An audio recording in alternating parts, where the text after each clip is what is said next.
Beach FM, locals talking to locals. Catching up with my very good friend, John MacBeth, who joins us now. John, well, it's a pretty busy weekend for you with some very long bowls days at a very great club, but you're the boss, so it made it pretty tough. Oh, yeah. My mind wasn't always on the bowls, I've got to say.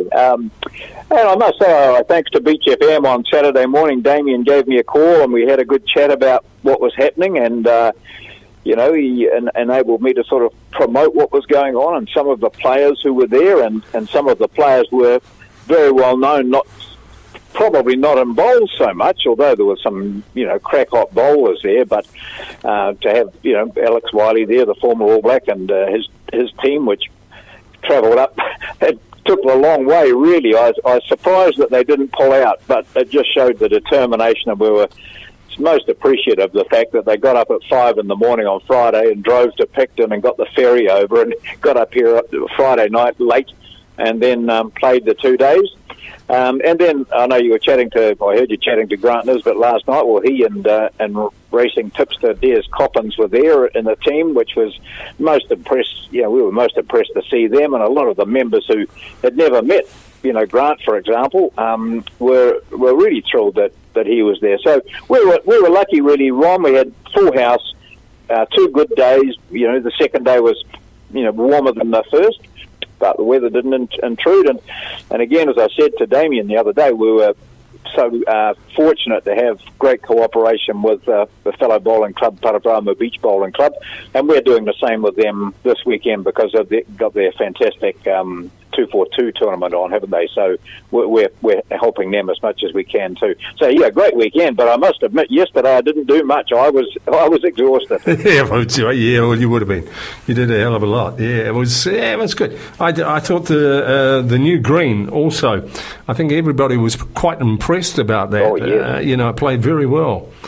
Yeah, well, it was quite difficult with COVID sort of interfering as it did, and still is, of course. When we put the new green down, it meant that the follow-up procedures couldn't be done because no one could travel to do the stuff, and we weren't on the greens anyway, and had to keep away from it during particularly levels 4, 3 and 4 in particular, so that made it quite difficult, but it played so well, and it was fantastic to get comments from really some of the top bowlers who were visiting and from other clubs around here praising us for the standard of the green and the way the place looked, because we'd had big volunteer days, Ron, of painting and fixing and sprucing up, in time for the VC Cup.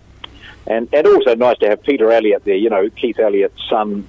Keith Elliott, the winner of not the winner of, but awarded the Victoria Cross for bravery and became a well-known Kapiti figure as the Reverend Keith Elliott, but he's been dead for 25 years. But Peter, his son, comes along every year, presents the trophy, says a few words, and it was nice to unveil the plaque, which signals that the new green is called the Keith Elliott VC Green. No, it was good. It was a great weekend. It really was, and some good players around, and I'm a bit like you, Ron. I didn't get to see much on TV, but I did watch I saw quite a bit of the Warriors, and unbelievable.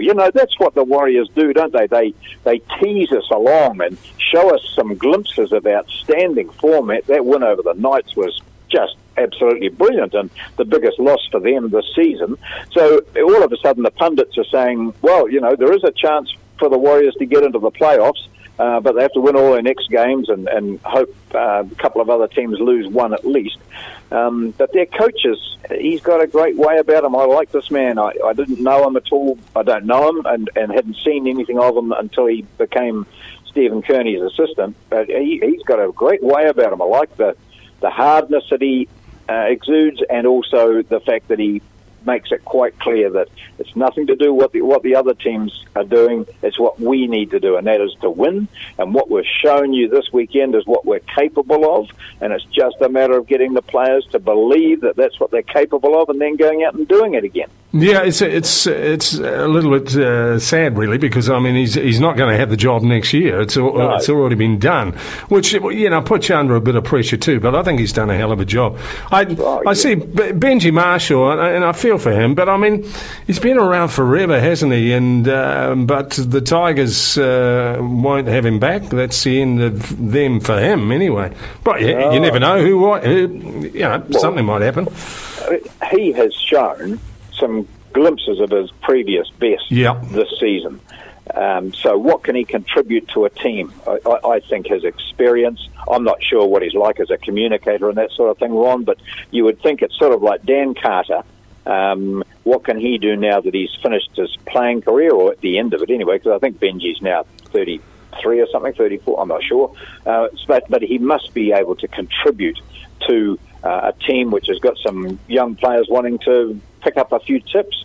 Because remember, when he came on the scene, he was just something absolutely different, wasn't he? His offloads and his sidestepping and his trickery was something that no one had ever seen before. No, he's absolutely outstanding. And it's early, you give him a chance anyway, or maybe the Warriors themselves should give him a little bit of a chance somewhere in there.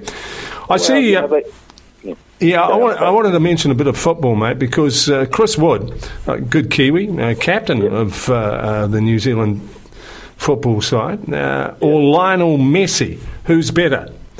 They're saying if the diminutive Argentina had played up front for Burnley, would he score as often as the powerful Kiwi? He probably wouldn't. Well, possibly not, but if he was playing for them, he'd be on the downward slope, wouldn't he, in his career? He'd be, just sort of playing towards the end of it. Wood has been quite a revelation. He's shown that strikers quite often don't reach their peak till their late 20s, early 30s. He's had a lot of time there. He's played for 3 or 4 clubs, or maybe even more than that over there, setting records.